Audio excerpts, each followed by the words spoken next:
It gives me great pleasure to introduce Ruth Sitienei, and she will be talking about beefing up soil carbon through manure application, creating cleaner manure for a greener world.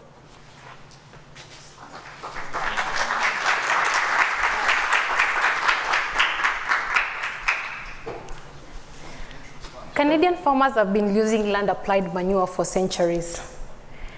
Long-term application of manure not only increases soil health and crop productivity, but it also increases the soil organic carbon that is critical for climate change mitigation.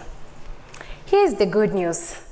Application of manure reduces the over-reliance of chemical fertilizers from fossil fuels and the diminishing phosphate mines. Even more good news, we have plenty of it.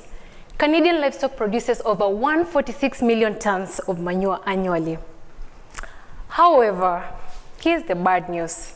Manure management is the third largest source of greenhouse gas emissions from agricultural practices. I am going to use the DNDC model to estimate the greenhouse gas mitigation potential for manure application under different cropping systems in Canada. Researchers globally have used DNDC model to simulate this carbon and nitrogen cycling in terrestrial ecosystem. I'm focusing on the carbon. There are ongoing efforts by researchers from agriculture and agri-food to further develop this model for Canadian suitability. My research will further develop this model so as it can be able to simulate the manure emissions, because little focus has been placed on developing this model to simulate from different types of manure application. How I will revise this, I will revise the decomposition model so that it can represent the different decomposition rates of the different types of land manures and even biosolids.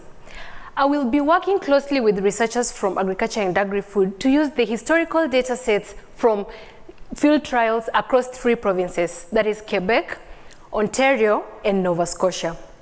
I will use data sets of soil properties, crop, weather data, and fertilizer details to calibrate and validate the improved version model.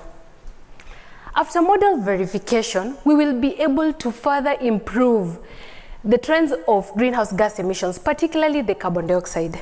Consequently, we will be able to account for the national estimates from the contribution of these greenhouse gases to the national inventories.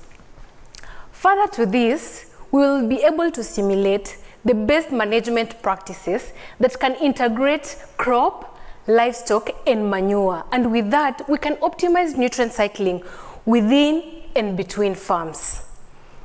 Lastly, this is a win-win situation for people and environment in which all life depend on.